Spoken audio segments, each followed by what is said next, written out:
And I'm back. Yo.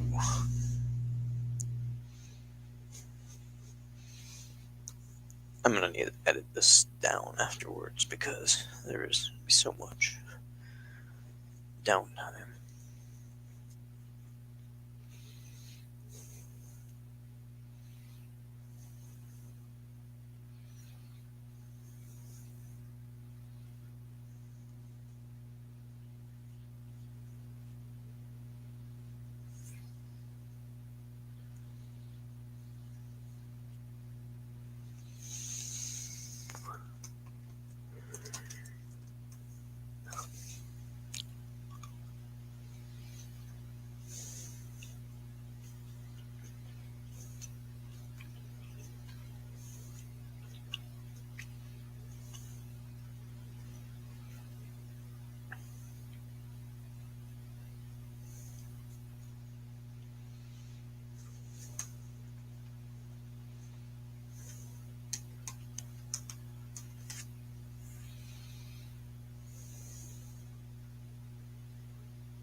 Yo, howdy whoever's watching, I guess. Uh, what's poppin'?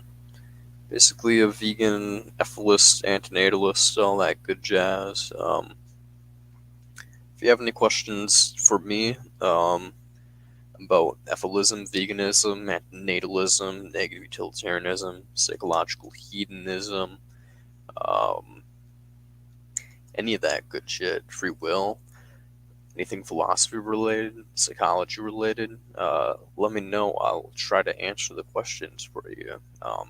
Anything about my personal life, shoot it. I guess that'll maybe answer it. Um, Hell, you can basically just ask whatever the hell you want or comment whatever you want. It's just an interactive live stream. I'm just here to answer questions and talk. You can also feel free to join the stream. There's a link in the comment section.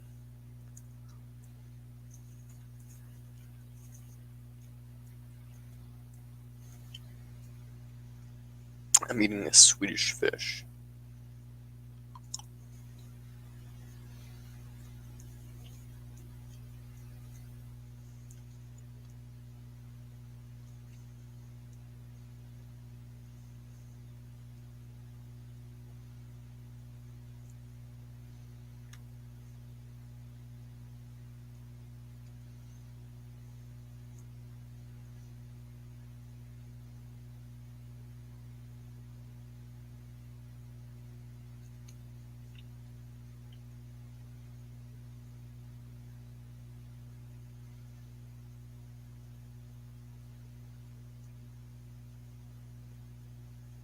Howdy. I mean, I don't really have a whole lot to ramble about. I mean, I'm more of here to I guess interact. I mean, my thoughts on things. I mean, I have plenty of thoughts, but I don't really know what people want to hear about. Uh, I guess I'm a negative utilitarian because to me, deontology doesn't make much sense. It just seems like rights conflict with each other, and just you know, if someone has an unalienable right, another right should have no reason to trump another right and or allow you to violate another person's right. So it just is constantly and basically the system just falls apart real fucking fast. Everything just falls apart real fast in deontology. So unless you're basically just yeah, man, we're all mega sadists and just constantly thwarting each other's shit. Exactly, utilitarianism is just simple math. And then basically I was just fuck deontology. It's definitely utilitarianism. And after a while, I was like, you know what? It's more or less real utilitarianism, but even real utilitarianism is basically just utilitarianism, but it's just saying you have to follow rules in order to actually make utility work in a real world, outside of philosophical hypotheticals. And then eventually I realized, oh shit, this whole pleasure thing is just bullshit and kind of an illusion. And I was like, god damn. And then discovered negative utilitarianism, and I was like, ooh, this makes a whole lot of sense, and kind of is makes a lot of sense in terms of just evolution, makes a lot of sense in terms of our current values, and makes a lot of sense in terms of things that I recently discovered, and makes sense in terms of those values, which is promortalism and antinatalism, which I both believe are relatively solid philosophical positions to have. So, and negative utilitarianism basically aligns with both of them rather strongly. So, I'm a negative utilitarian. So yeah, man, you're right. It's just math, man. You just realize that, oh shit, this whole pleasure thing, and at no point do I have an obligation to generate pleasure, but I do have an obligation to prevent harm. So, once you realize that, it's just kind of applying the utility and the math of to weighing different harms.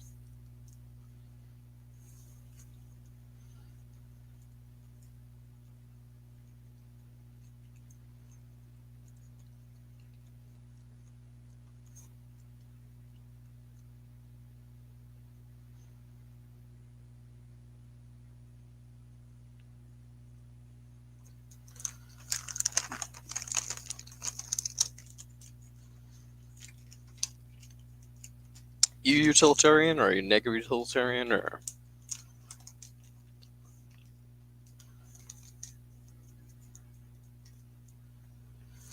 Threshold.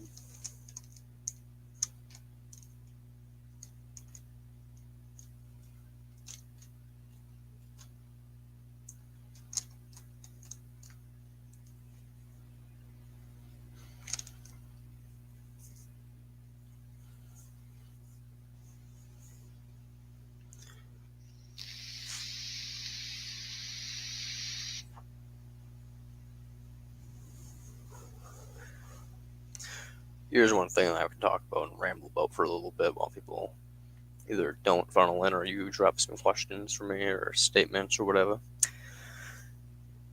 Skeptics and moral anti-realists. Oh boy, do they piss me off. So, when it comes to the whole skeptics and moral anti-realists, I'm 100% with Mendham, man. Like, it's really simple. Experience generates value. There's a difference between me and this vape and, like, the chair behind me and the hammock and stuff. Like, there's a difference between them and me and, like, my cat Marco, which is big chilling in this chair down here. And the fact that me and Marco have something very similar to each other, and that's the fact that we're sentient beings that can experience pain and, relief sensations that are, like, basically pleasure, So, that's the difference. This thing can't feel shit. I can do whatever I want to this. I can chuck it, I can break it in half, I can obliterate it down to the last atom, lighting every one of them on fire, and it doesn't matter, because this is not sentient. This does not have the capability to feel. Its atoms are not arranged in a way which makes it have, like, neural pathways for it to feel. Me, Marco, all other mammals, basically, and, plenty of other beings, such as, like, reptiles, birds, fish, can feel pain, and that's basically where their value is generated in, is the fact that they can feel pain, and potentially if pleasure is a sensation, then also the fact that they can feel pleasure. But we have no obligations to generate pleasure, so it's just completely irrelevant in terms of morality for the most part. But, oh, you're a negative utilitarian? Awesome, my dude, fuck yeah.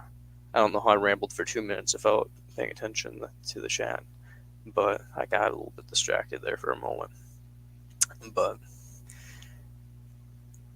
yeah, man, fuck moral anti-realists. They don't make any sense. They're just like, how can we know? Like nothing's for certain, bro. And I'm like, nah. Last time I checked, I'm pretty damn certain that everything that evolved on Earth avoided with repulsion as their main thing. Their whole thing being avoidance for the primary part. Then, as an agnostic antinatalist or perpetual pleasurist, whoever you want to call them, says, pleasure / the sensation of pleasure, which is an illusion, in my opinion. He'd disagree and say it's not primarily an actual thing. I disagree and think it's an illusion for the most part. And even he thinks potentially it is like an illusion, but it's like a good illusion you should embrace, which doesn't make sense to me. I always say fuck embracing illusions. Illusions are illusions, and fuck illusions. Despite the fact that they may subjectively feel good, it's bullshit. So, for me, when perpetual pleasurist, wow, god damn it, I just completely forgot what I was talking about. God damn it, my brain just fucking went for a little loop-de-loop, and then went off the rails. Shit.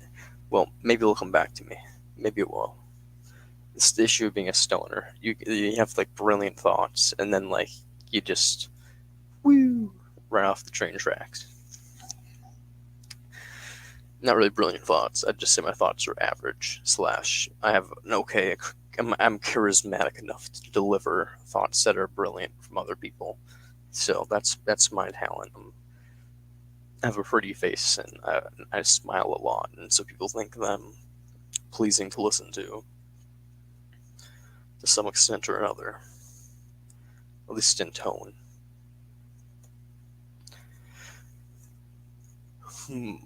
Well, I am going to read some Tears and Saints by E.M. Sauron.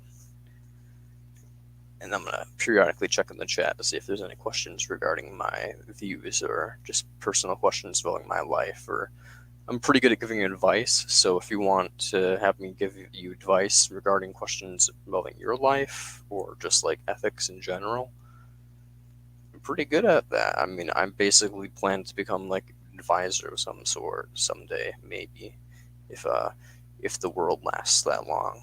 So, you consider my YouTube channel me giving advice semi-free. Obviously I get views and stuff and ego boosts, so nothing's completely free in the world. There's still the cost of having to use your time to listen to me, and that boosts my ego, which doesn't have a cost to you, but there's a value gain for me, I guess I could say. So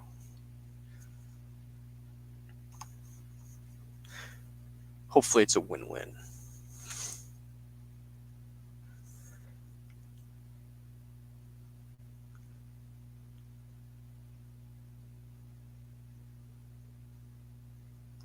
How is pleasure an illusion? Cessation of pleasure.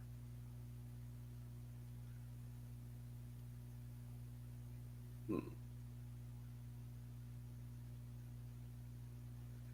not really sure what you mean by cessation of pleasure. I mean, like pleasure ending. To me, pleasure basically, if there, I think that like pleasure is a very weird term to use for things. I mean, I think there are some, basically, to me, pleasure is kind of like, well, okay, here, I'm going to describe what I mean by pain and pleasure, I guess.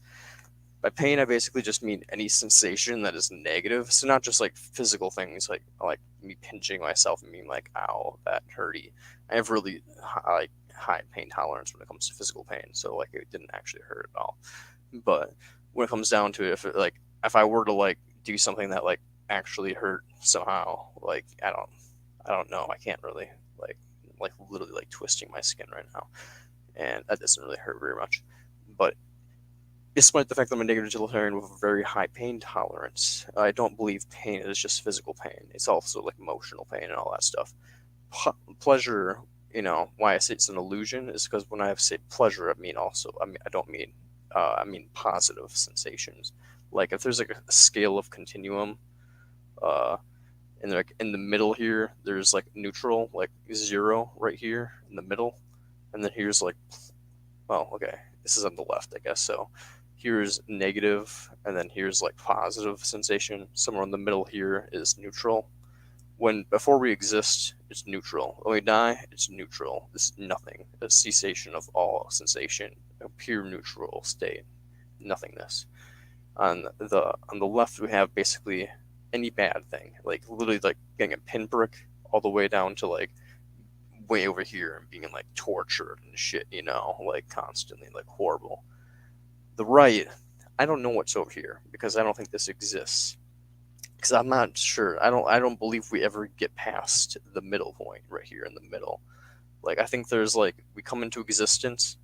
When we come into existence, we're over here. We're somewhere in here already. Like we come into existence in the negative, and then whenever we like feel good, it's because we're getting closer and closer to like this middle point right over here, and that's what makes us feel good, is because we're getting like relief from pain.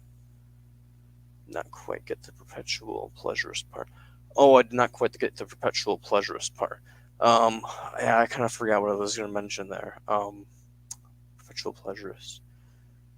We both have like an agreement on something involving like I forget what we have an agreement on. Yeah, it's all right, my dude. Basically, we have an agreement about something that I basically was going to bring up that was somewhat involving whatever I was talking about, but I'm high, so I completely forgot what it was that I was going to mention. So my bad. If I remember at some point, uh, that would be awesome. But well, maybe I could go back in my stream by going onto my phone like this.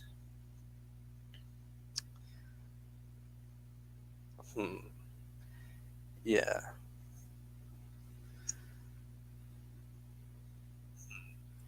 This might echo a little bit.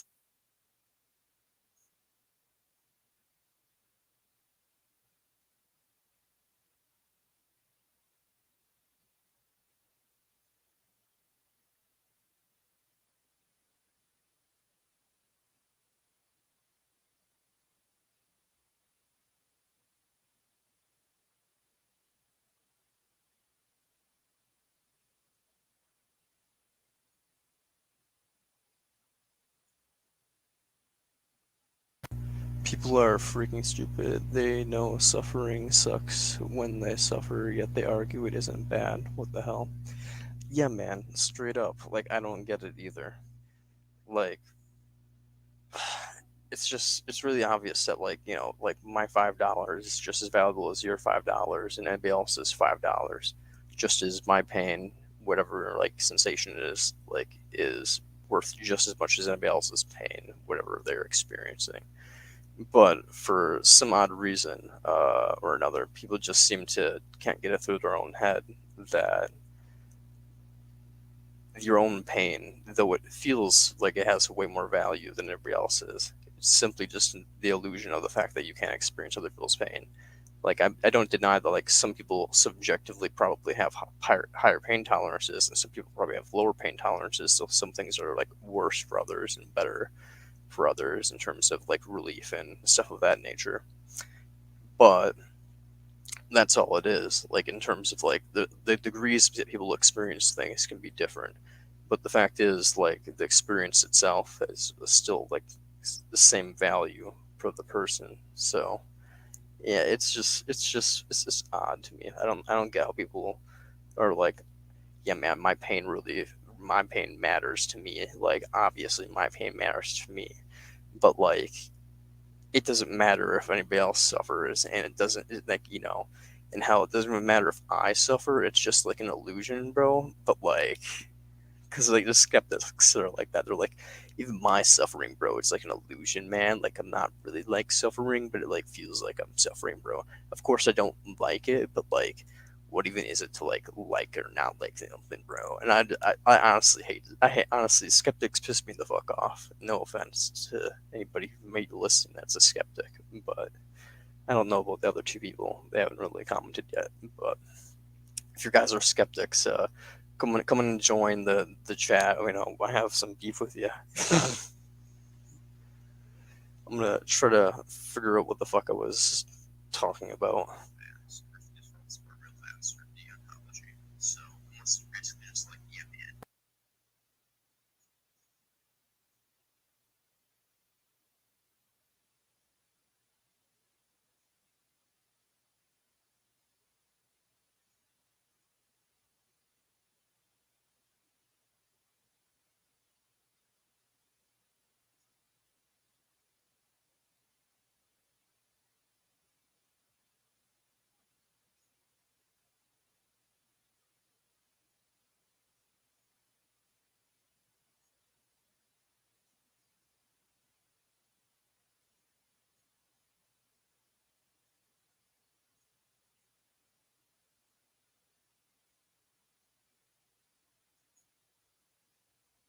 Me too, man. Honestly, since I found out that like 50%, what is it? It's like 50 to 70% of people essentially don't have inner monologue.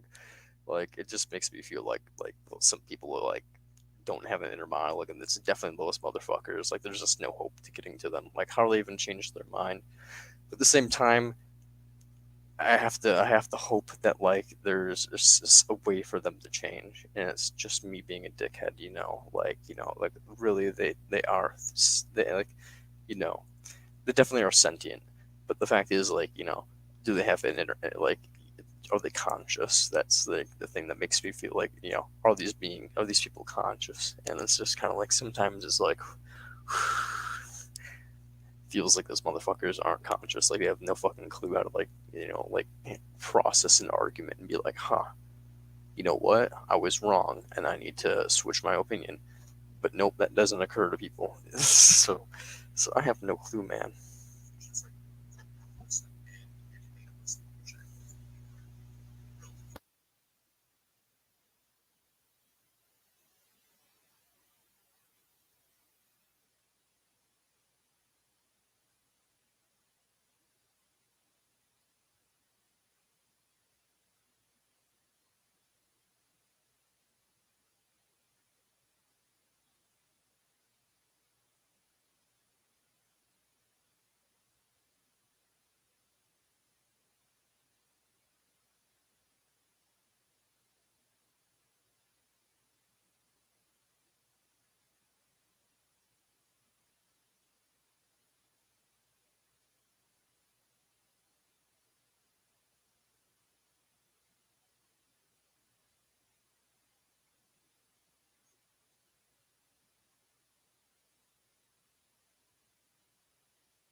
I'm hunting you down. I feel like I'm getting close to where I was talking about perpetual pleasurist channel.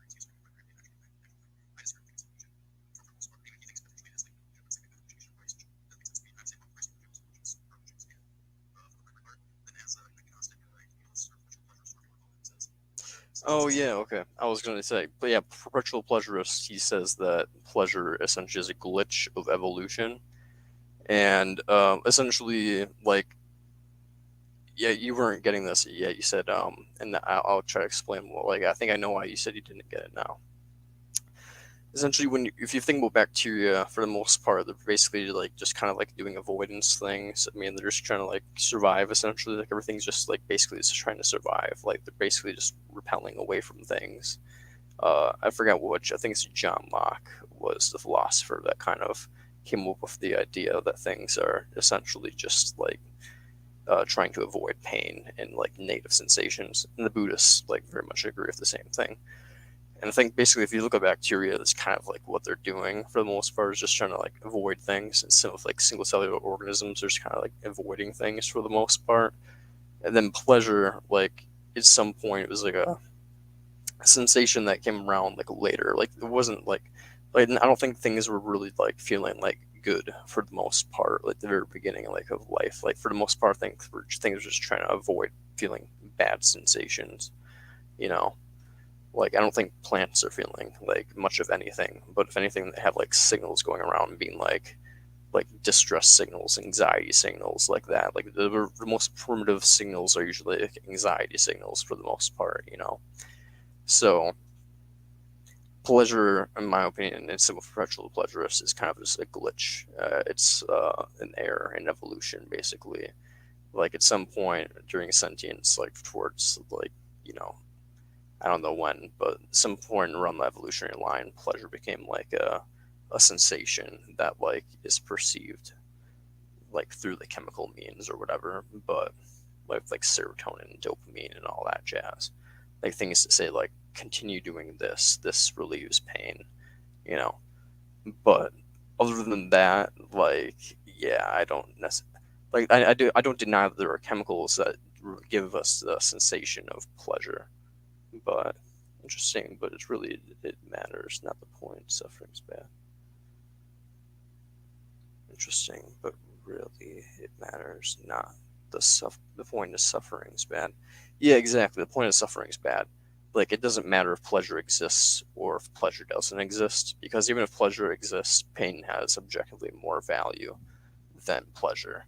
But I think there's good arguments to suggest that like pleasure doesn't even exist in a positive sense. Like there is no such thing as positive value. Like we never get past a neutral. And that's just a good way for me to like basically just be like, hey man, like, because there's so many people out here that are like arguing that like pleasure has so much value, it's worth to continue on like for the pleasure and all that. And I'm like, we can have that conversation, but first I want to even have the conversation if pleasure exists as like outside of an illusion, because like, you know, like if people can't even convince me that pleasure like is outside of an illusionary state, then it's like, you know, why should I even like remotely consider their like argument? But if they can like convince me that pleasure is like valid, which I can completely give them that pleasure is valid, it definitely has way more value than pleasure does, even if pleasure does exist. The point of suffering has a real value. Yeah, exactly. And the real value of suffering, in my opinion, is way more than pleasure. Hell, I mean, even if they were equal in weight, I think it would also not matter really too much either. Just because there is so much more suffering in the world than like, you know, than there's pleasure. When we can just kind of like, when I say like there's more weight to pain than there is to pleasure, you just kind of have to ask yourself like the Peter Singer analogy of like, do you have an obligation to like help someone in distress, basically? And most people would say, yeah, we do. But do you have an obligation to just go around helping people willy-nilly for no reason, just generating like pleasure, like, you know, like going up to people and like being like, you're amazing, like I love you, like, you know, just trying to like boost people's moods as much as possible, you know, just like trying to be like uber like, you know, like, no, we don't have that obligation, but we do have obligations to try to reduce suffering as much as possible. So that's basically my like, in short, why I think negative values are stronger than positive values. But as you said, the point is suffering has a real value, and yeah, I mean, 100% agree. Even if they're equal in value, pain and pleasure, if pleasure exists, there's far more pain than pleasure. Just like ask yourself the simple Arthur Schopenhauer analogy of like, the gazelle and the lion. Like, is the lion getting more pleasure while eating the gazelle, or is the gazelle suffering more than the lion is having pleasure when it's being torn apart? And the answer is pretty obvious, that there's far more pain in the gazelle being torn apart than the lion has having taste pleasure and satisfaction of like his hunger being relieved, you know? So yeah, pleasure is temporary release from the needs. Yeah, exactly. It's just like we're in a state of constant need, like deprivation, and then once you have your need being fulfilled, you get a release, and that is what you is your sensation of pleasure. It's essentially just achieving a goal that's completely artificial. So it's just like silly billy why people wish for that shit to go on. Like, why would we just create these artificial needs and then satisfy them just for what?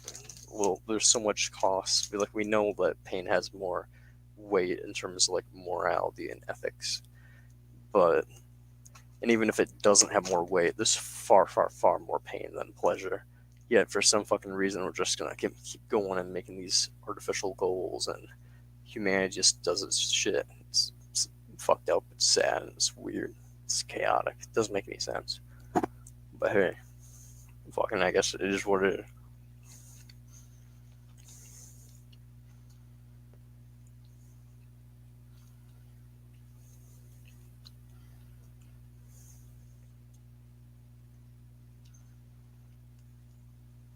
So Tay, are you a vegan or?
You support veganism? Awesome, awesome. Hmm. Are you vegan yourself, by the way, or is it more just like support? I mean, either way, I'm glad that you support veganism. I, for like 6 years, wasn't a vegan, but was a supporter of veganism myself. So I'm not gonna like condemn you for not being a vegan, but I'd highly suggest you do become a vegan, just because there is a lot of pain generation in not being a vegan for the most part. Not because I mean like by vegan I mean like in terms of like the products you purchase. I have no gripes with people who do hunting because I'm a naked utilitarian pro-mortalist, so it's like death is not bad for the one who dies. So it's like if you're going out there and killing an animal in the wild, I mean, you're basically just preventing births from occurring in the future from the animal breeding, and you're also putting it out of its misery. So I have no issues with hunting, but I do have issues with breeding animals into existence unnecessarily in terms of farming practices. So that's basically. Do I feel more healthy now? Not particularly, no.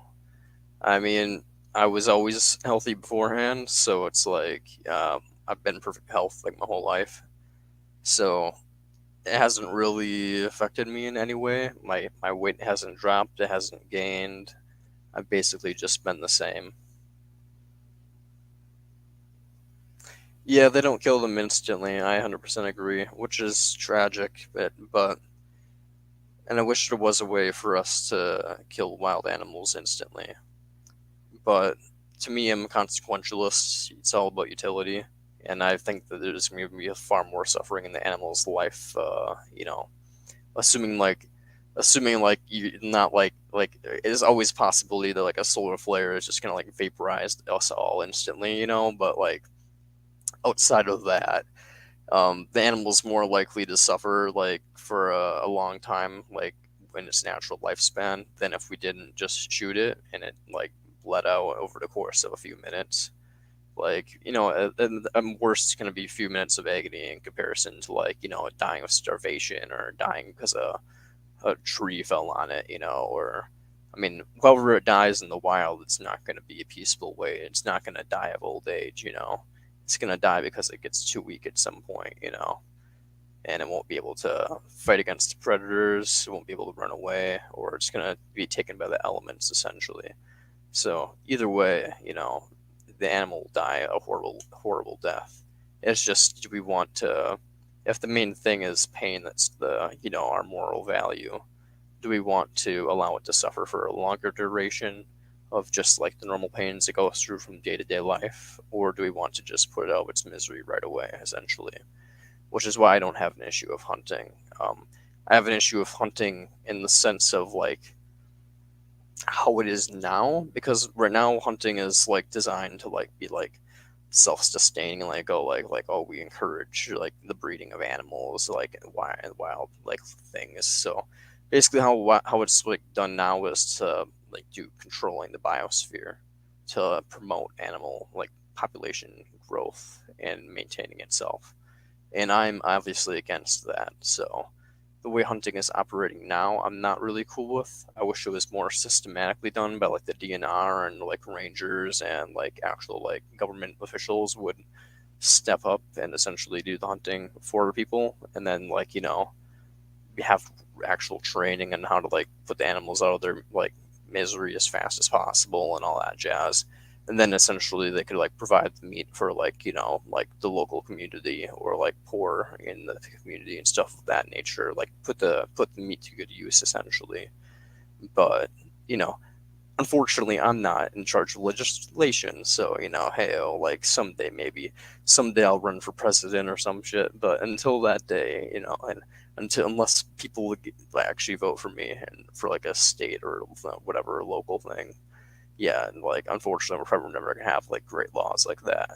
Yeah, I think that's a great law, but I mean, frankly, of course I'm gonna think my own laws ideas are great, but you know hey, if you have any criticisms about my idea for hunting law adjustments, but shoot them in the comments. But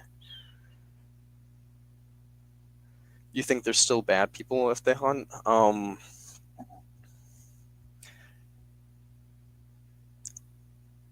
That's a good question. Kind of, yeah. I mean,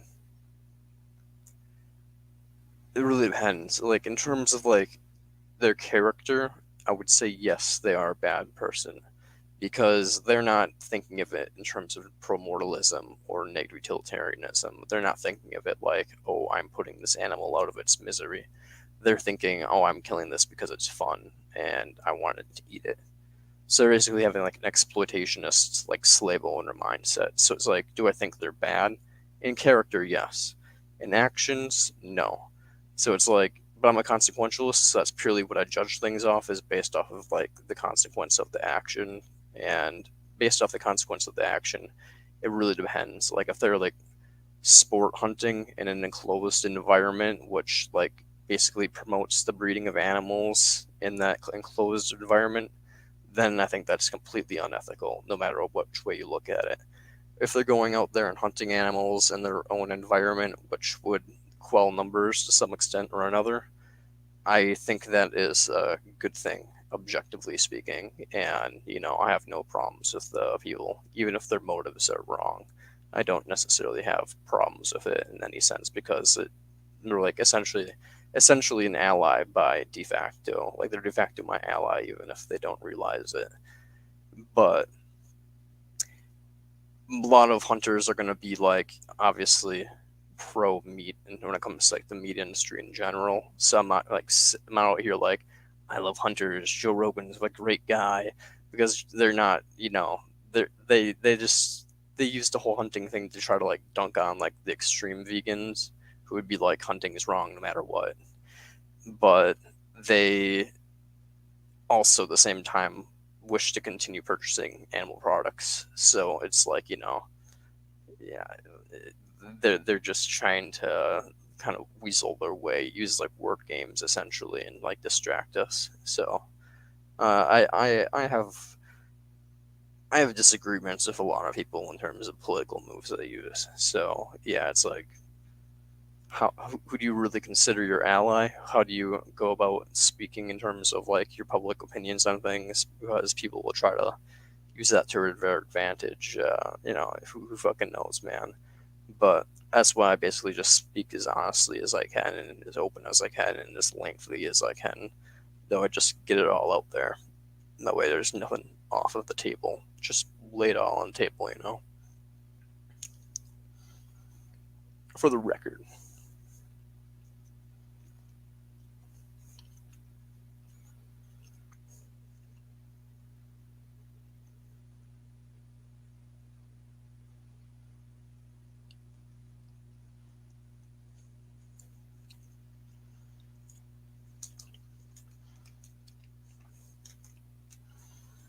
Like, I want to think they're bad people. But that's just a part of me that's like annoyed at their character. You know what I mean? What am I eating daily?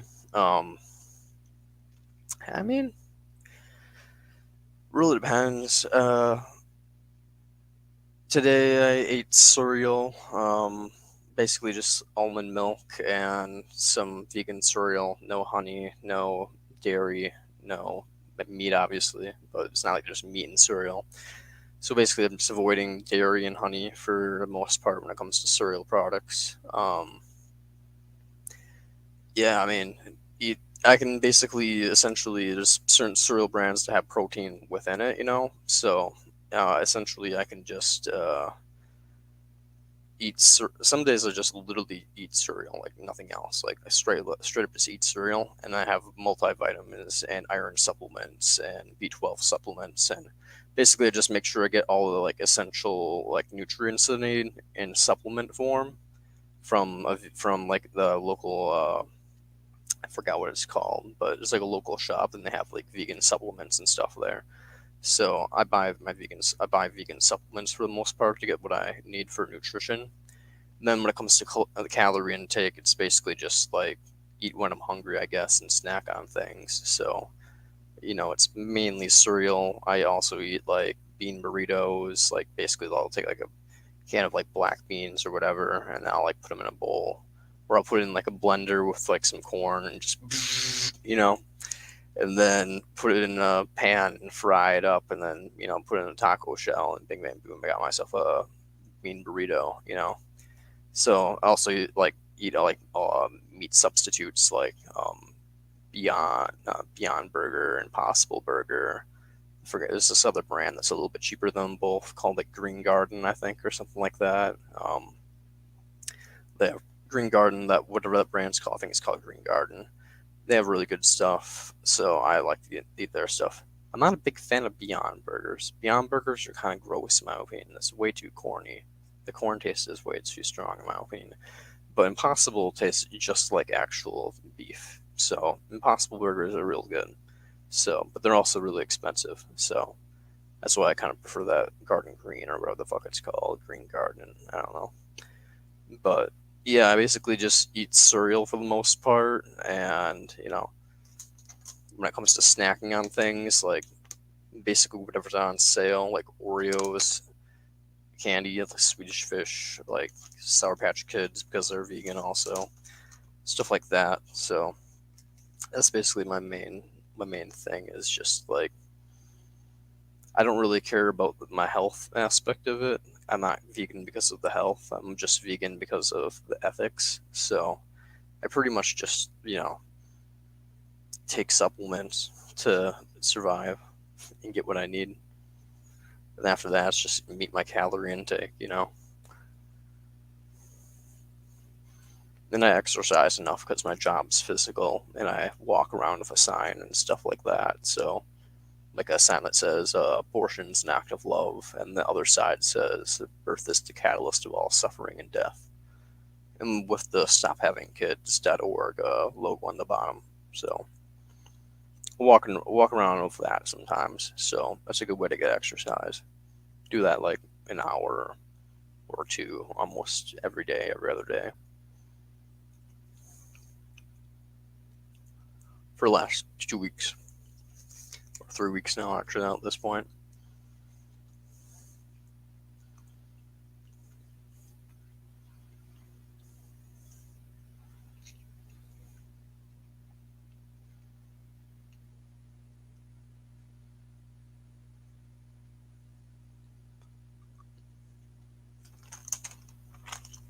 And I put these Swedish Fish away. I'm giving myself a stomach ache, but they taste so fucking good. I can just munch on them forever.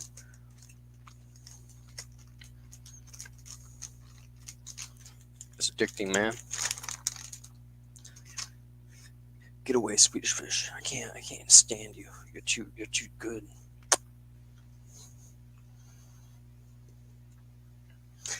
I'm addicted to Swedish Fish. I'm also addicted to nicotine and THC. So, I mean, hey, it's not the worst thing I could be addicted to, but it's probably the most expensive, to be honest. Like, honestly, Swedish Fish kind of breaking my bank just a little bit. Just kidding, but kind of not. Ooh.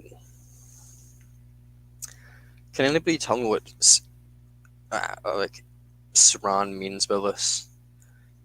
I'm still looking at it. Like, he says, a heart without music is like beauty without melancholy. A heart without music is like beauty without melancholy. Like, I kind of get with the heart without music part.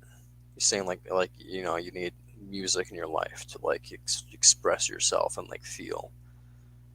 But melancholy, like beauty without melancholy, it almost makes me feel like he's like, I mean, I think he's talking about like sadness having an aspect of beauty to it. Like, when someone's like sad, you want to comfort them, and like the act of wanting to comfort someone generates like a romantic feeling, almost in a way. I feel like that's what he's talking about, but I have no fucking clue what he says when he means a heart without music is like beauty without melancholy. If anybody knows, please let me know, because I've been pondering that for like today.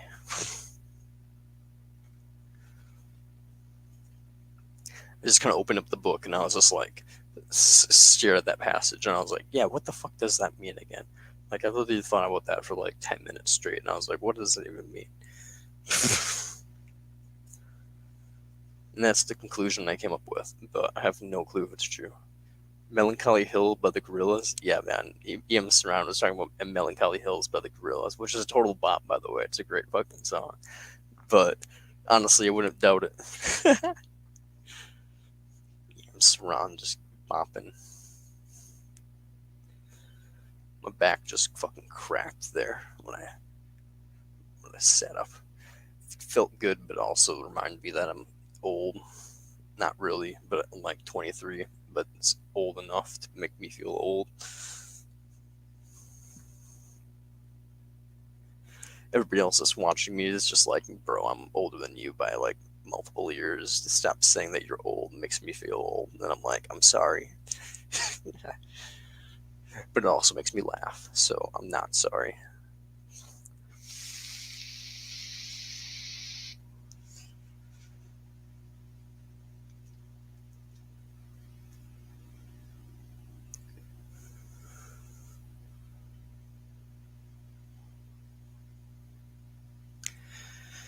You know what? I could play some music in the background here.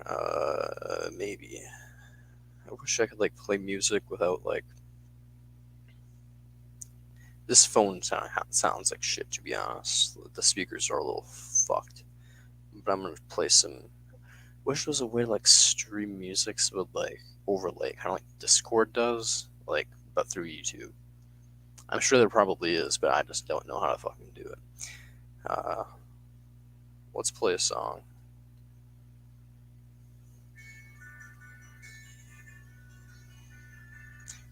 Can you hear this? Is it too loud? Is it too quiet?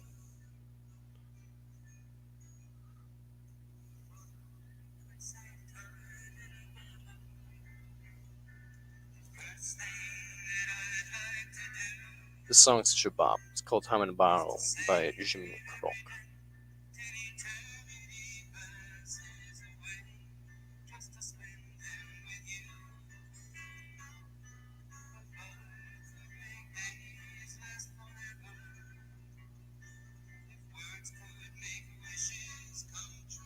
A bit quiet.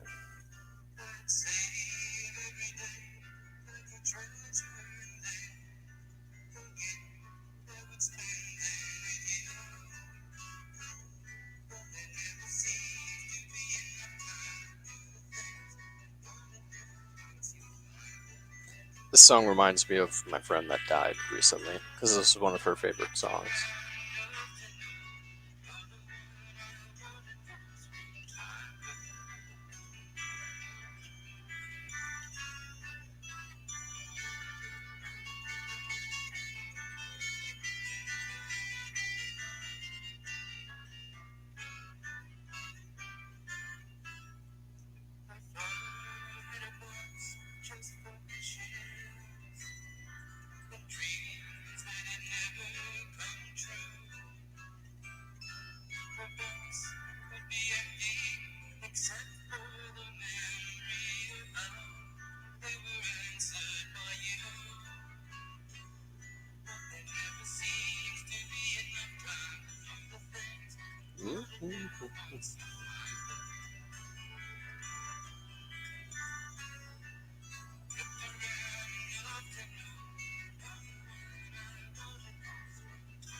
Wish there was a way to just like play music in the background as I talked, so that I don't have to like talk over it. Because that way it's like it's gonna be picking up through the mic, but it's also gonna be trying to like pick up my voice at the same time, and that's just gonna be a bit messy. You know what I mean?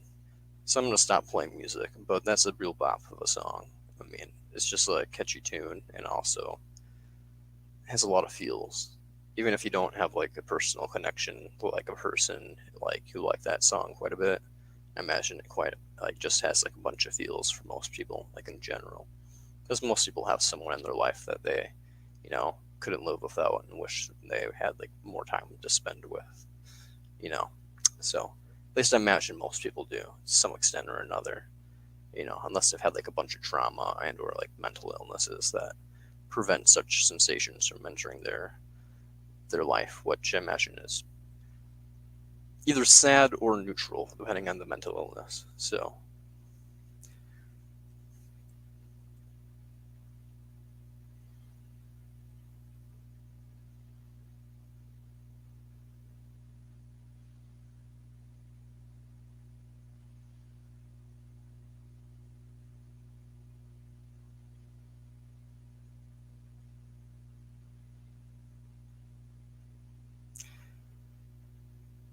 yo, okay, now we're talking about music, though. I do have some songs that I have to recommend. Uh, are you on my? I'm not sure. I mean, just I know this Tay is viewing me. Tay, did you just happen to like stumble across my channel like by looking up like any of like the hashtags that were there? Are you in my antinatalism group, by the way?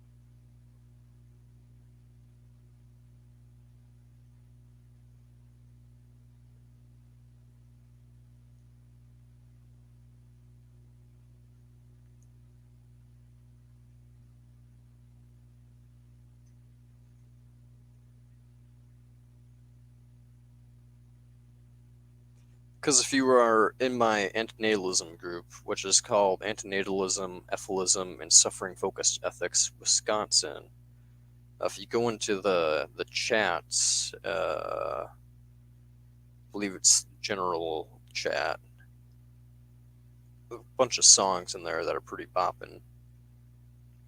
And I don't know if I'd recommend checking out at least Stronger Than the Dead or Damaged Goods. Cocaine Enable is also really good. But, I basically just have some songs in there that I think have a little bit of anti-religion or EFIList vibes, or just like pro fuck fuck the world vibes. Basically, just like EFIList energy, to it. So I have a few songs in there that I've like stuck into the general chat of my Facebook group that I recommend people check out.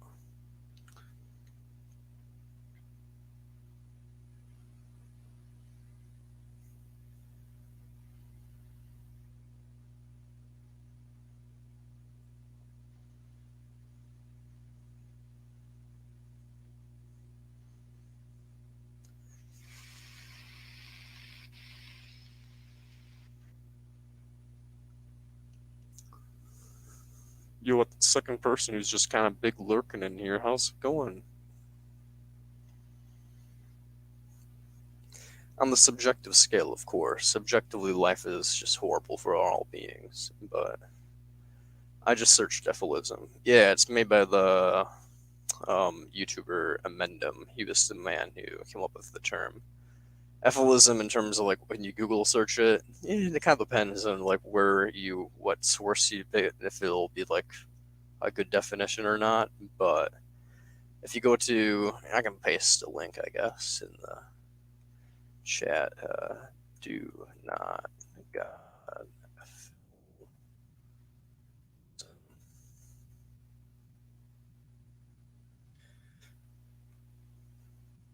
Here we go. This is like the website of the dude who made Efilism. Efilism.com. Do not God. If you go into there and go into the section called book, that's basically the best definition you'll find for Efilism is in the book section there. If you scroll down to volume 1, which is at the bottom, it's kind of in a weird order. It goes like book 3 is at the top, and then book 1 is at the bottom once you scroll. But all life is descending as I'll just read it for the fun of it, for the sake of narrating something to talk about. Yeah, we're gonna take a swig. Yum. All life is descended from a single reproducing chemical machine. Reproduction necessitates consumption. The possibility of imperfection replication will inevitably be exploited to create neutrally selected enhanced variation, which basically is just saying that, like, through random mutation, this selects enhanced features, things that are better to suit an environment.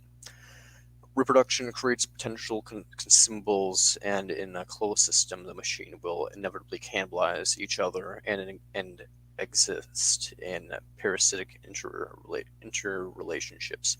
Basically, just meaning that, like, we started out from like microorganisms, all basically the same. Like, we basically started out from a single organism and just started to mutate and evolve, changing over time, and basically we started eating each other. Like, we all descended from one thing, yet now we're at the point where we're eating each other and killing each other. So basically, we're cannibalizing each other in a sense, and all of our relationships are feeding off each other in a parasitic way. Through the passage of time, the tools of consumption and preservation will inevitably become more complex and or specialized. Organisms will tend to exploit niches of opportunity.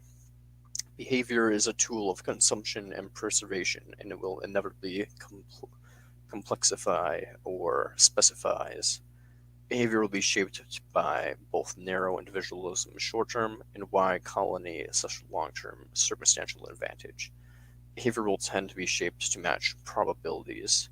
Successful consumption and preservation does not require high intelligence, intellectual capability.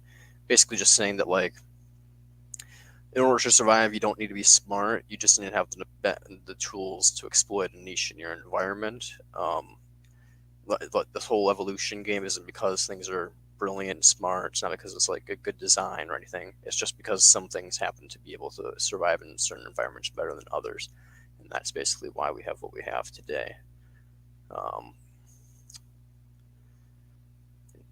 Feeling create motivation and establish urgency. They are reaction that invite necessitate a further reaction. They create the guidepost of attraction and repulsion, designed to be motivated, not satisfied. The consequences of intelligent design. Basically saying, as like the Buddhists say, and as you said earlier, we're desire machines. We're just constantly desiring things, and once we meet a goal, once we meet our desire, a new desire takes its place. So we're constantly unsatisfied, and which is an evolutionary design. If we reached the point of like satisfaction where we had nothing to do, we'd just be stagnant, and that would basically lead to our demise for the most part, and or feeling depressed. So for the most part, we're basically endless desire machines, and people that have less desires typically tend to realize that life is kind of, this whole life illusion is kind of what it is. It's just an illusion. So continuing on, no operating instructions included. We must define value, productivity, and ultimately purpose. Although we manifest conscious, it will be a product of deterministic programming, genetic disposition, emotional conditioning, and intelligence education, and interactive byproducts.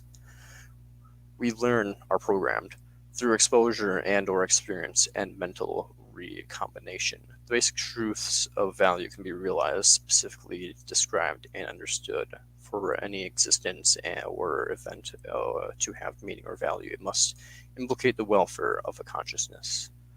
So basically, all value is just tied to welfare, which I agree with.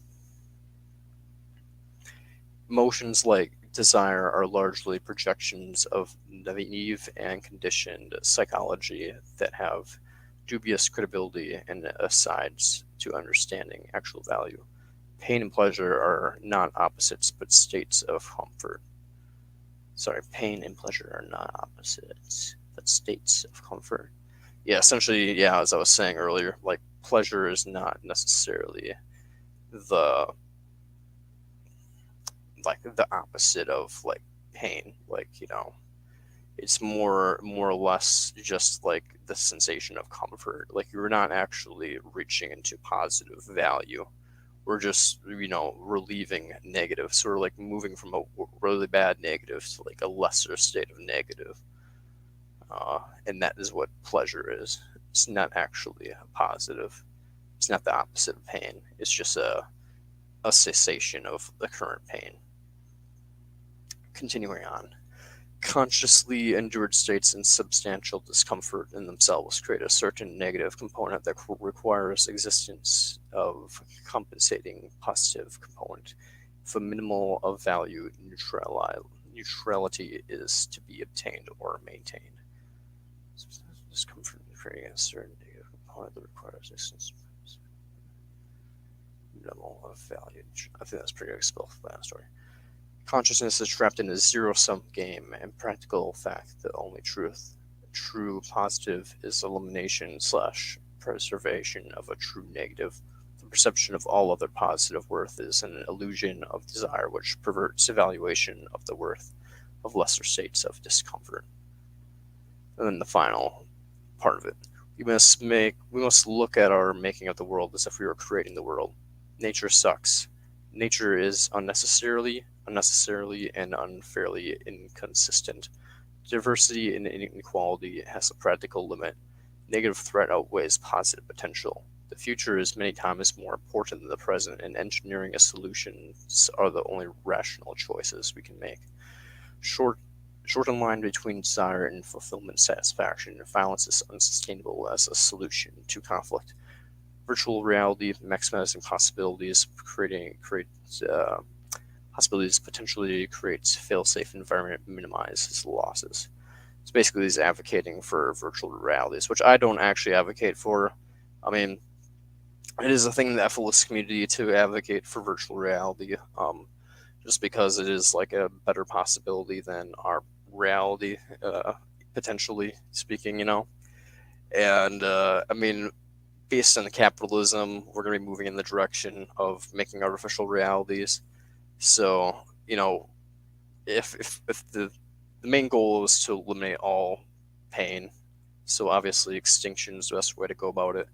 But a lot of EFILists will advocate for creating an artificial environment, essentially, for sentience to live in with minimal pain in order to satisfy the capitalist demands and essentially meet in the middle, like a cooperation, essentially, of choices. And continuing on. Consciousness is not just human experience. The need to wean the human animal off its unnecessary addiction to animal exploitation. It's basically just saying, like, we need, like, human consciousness is not the only thing that matters. Someone else's $5 just was our $5. We need to stop being addicted to animal exploitation, because it's basically like we're exploiting ourselves, The choice to live should be as free as possible. I guess I agree with the sentiment. Yeah. Democratic and economic and educational reforms and overpopulation. And that's basically just saying that we have to take care of those issues. Basically, the final volume is just a list of things we have to be concerned about. So yeah, that's basically what EFILism is summed up. Is the idea that that nature is not a functioning thing. It's not smartly designed. It's inherently exploitative and parasitic and self-destructive in nature. And essentially, we have a duty to try to minimize that suffering as much as possible via either creating artificial realities to basically have sentience in where it's like very minimal pain, or to go about enabling mass extinction to some extent or another, voluntarily for humans, of course, for the most part, if it can be, or, for animals. Unfortunately, animals aren't moral agents, so we can't exactly just convince them to voluntarily go extinct. So, for animals, I mean, we basically have that red button option of, like, there is no limit to nuclear yield, so we can always blow up the planet. Or we could essentially do genetic engineering to make animals infertile after a certain amount of generations, or, like, the water, like, nano things or whatever, great goo the planet, or there's multiple ways we could go about mass extinction, but essentially there's like the mass extinction option, or like the uh, AI slash upload our brains option. I'm more of a fan of the mass extinction because I feel like, all that matters is eliminating pain. Pleasure has really no value to me, like whatsoever. I'm not even sure it really exists. So I don't really feel like there's much value in creating artificial universes. But when it comes down to it, I mean, hey, I'd take artificial universe over this universe. Ayo. So I've been streaming for about an hour and 18 minutes, so I am gonna go and remove my sobriety, which has gradually been returning over the last, well, it's been returned for like the last pretty much 30 minutes now, but I'm trying to save money, so. But now we're gonna go and transfer to the garage.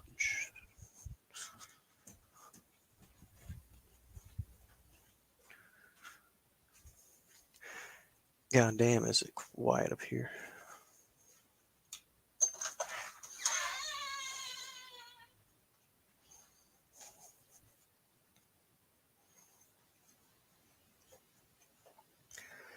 I think it's unlikely using the nano thing on all animals. Oh yeah, 100%. Yeah, nano is like the least likely way. Genetic engineering, I think, is the best route in terms of like the slow routes for going, just because we could do it in terms of, like, we've been planning on doing it with like the cane toads in Australia. I'm not sure if they ever did it with the cane toads in Australia, but I know they're planning to potentially do some genetic engineering to limit the size of their poison sacs and then potentially make them infertile after a few generations. But I'm not sure if they ever did that. But nonetheless, I feel like that would be the best route. For the slow route would be basically either to do that, or we can always do the gray goo, which is just so dystopian fun. Am I right, guys? Who doesn't want to gray goo the planet? No, I'm just kidding. That sounds absolutely horrible. But it is a route you can take based off of like the fact that now we have self-replicating biobots these days, and I don't doubt we could probably gray goo the planet if we really wanted to. Just like make something that like reproduces by like absorbing biomass and just like going crazy. I wouldn't be surprised if we have the ability to do that. Just some straight shit from Horizon Zero Dawn, but like, instead of transforming into like fucking robo dinosaurs, it just is like a massive flood of like sentient bioengineered cells that just absorb everything, like the fucking mass from, what's it called, Chaotic. There was a show back in the day called Chaotic, and there was this weird green blob that just absorbed everything in like one episode, like that. With every species in the planet Earth, that's a challenge. Yeah, 100%, it's gonna be a challenge, but that's what I think. Like, there's, in terms of like the slow route, I don't know. It's even for the slow route, I think we would have to use a nuclear yield in the end. Like, I think no matter what, we blow up the planet in the end. I just think the slow route is like try to eliminate as much things by not blowing them up and instead causing them to die out naturally. And then we just blow up the planet. Just because once we click that button and blow things up, all of humanity is basically going to collapse like instantly. So there's no like, after we press that button, it's just kind of like, well, hopefully this fucking works, because humanity's donezo. Like, society's gonna collapse. Like, even if things live, there ain't gonna be no like organized humanity anymore. So yeah, the way I look at it is like, yeah, we probably could blow up everything, no doubt about it. I'm pretty sure we can just blow up everything, but like there is that one like little limit yield. And that lost everybody. It's okay. Who matters?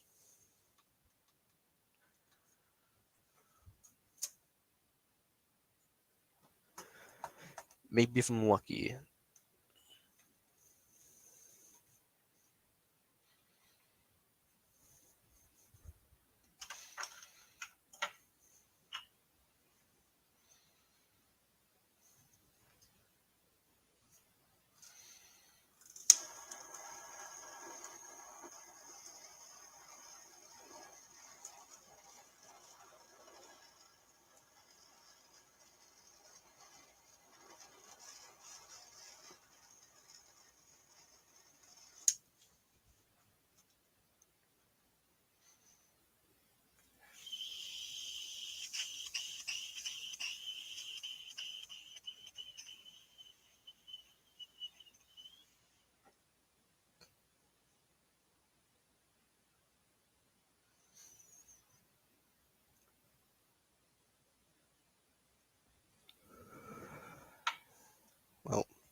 Fucking A.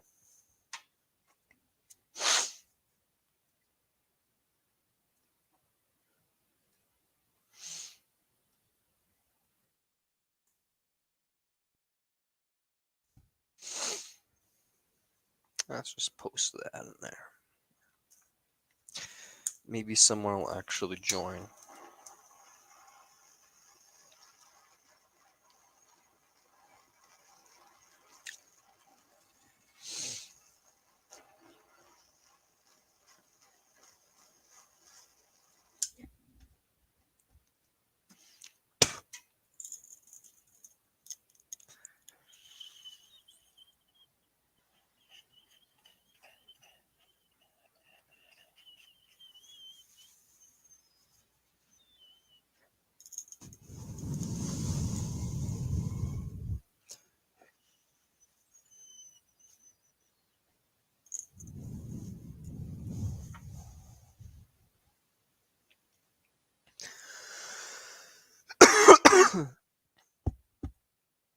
Fuck.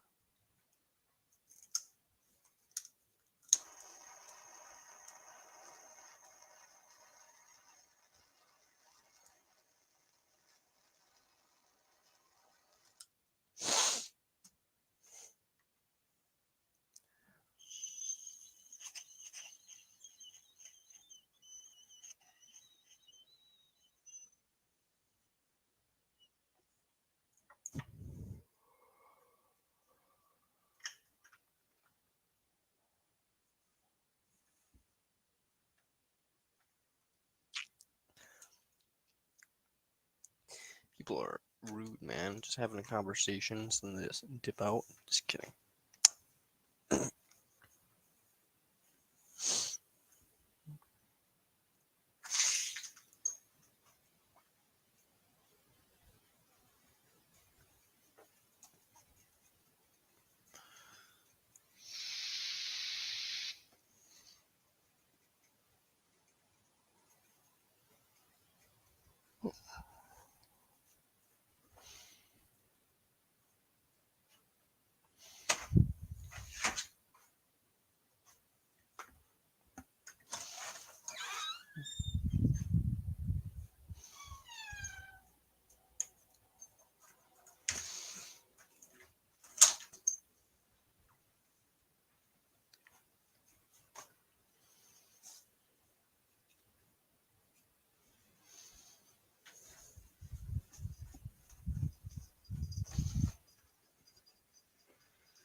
Well, I'm just gonna sit here. And Big Jill.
Jesus. Wow.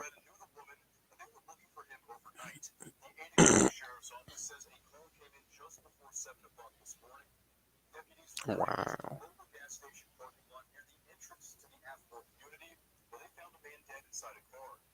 Happens to the best of us.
Yeah, I'm not gonna kill someone unless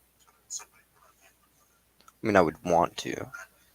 Not as a revenge, just for quantities, but I'm not much of a revenge guy, you know what I mean?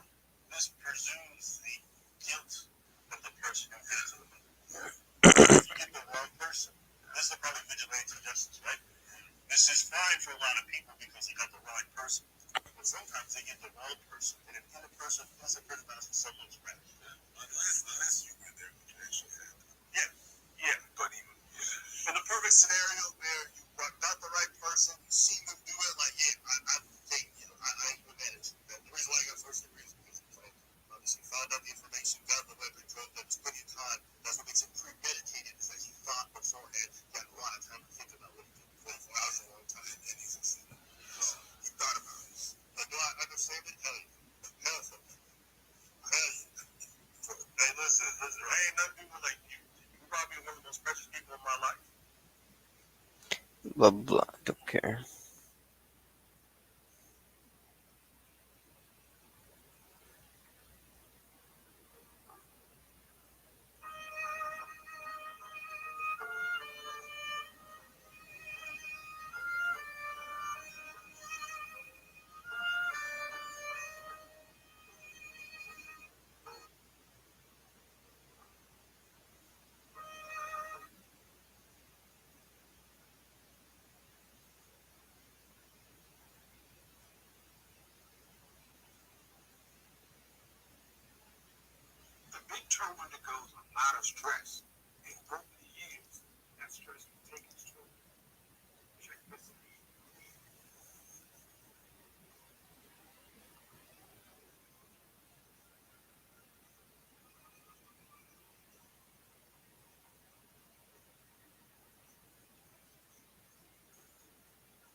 What's bopping? I'm watching a random ass video about toe calluses, I guess. I don't know why the fuck I'm doing this, but you know, sometimes when you're bored, you just disturb your own mind by watching a toe callus being removed, and you're like, what the fuck? What the them just like, well, I hate being live too.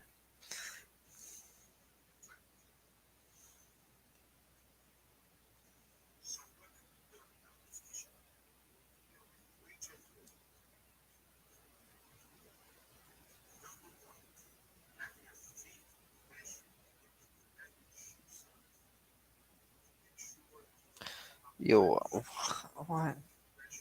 I'm not rich. I can't afford just getting custom shoes.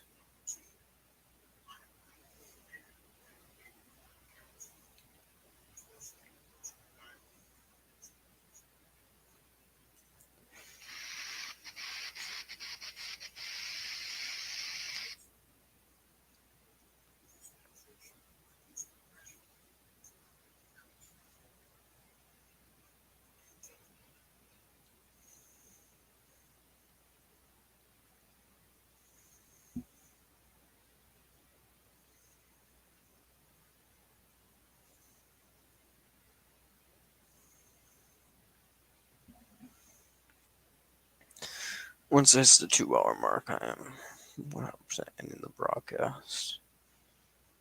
Unless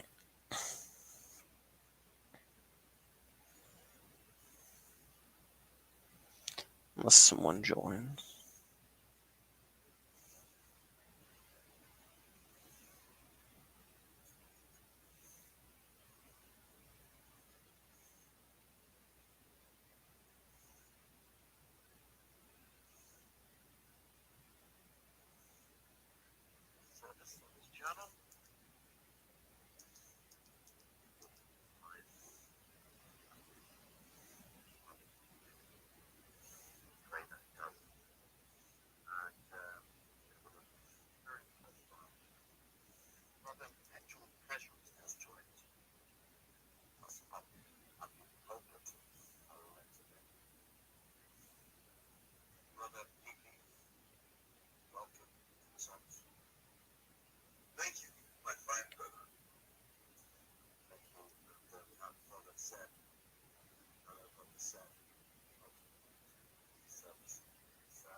Subsouls 100. He's a fellow EFIList, so he's a brother.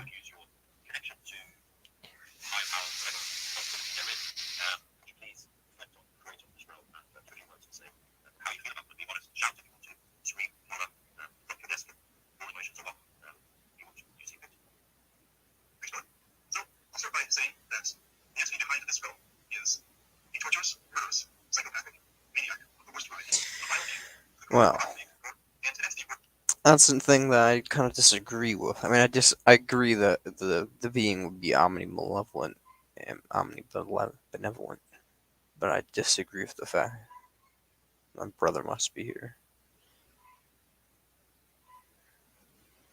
But I disagree with the facts that it gotta exist, like, and be alive, because I'm a primordialist, so it just makes sense for there to be a living God, in my opinion.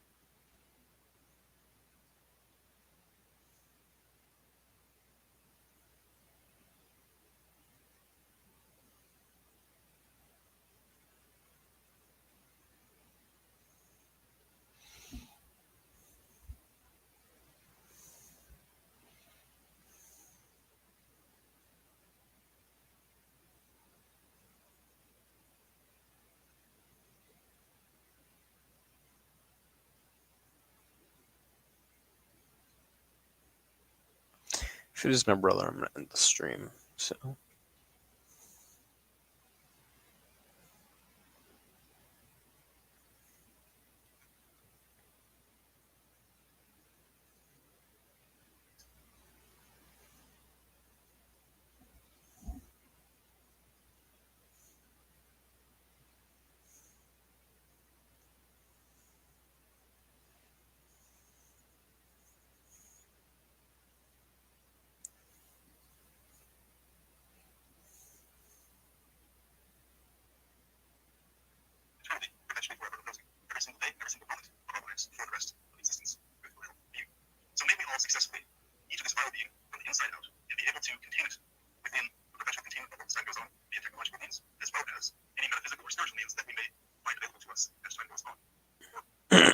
Metaphysical.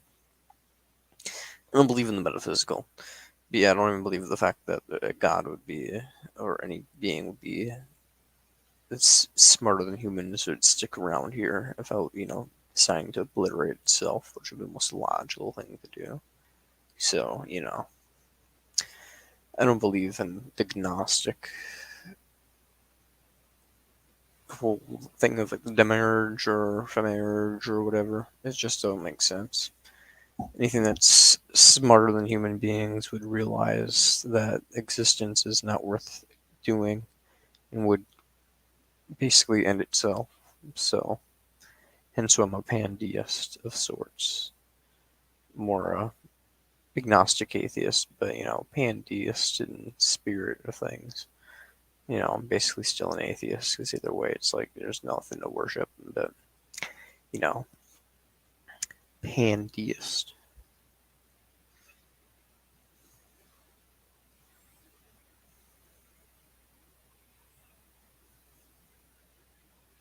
I'm pretty sure you're my brother, but I'm gonna continue just sitting here for a bit. Nah, fuck that.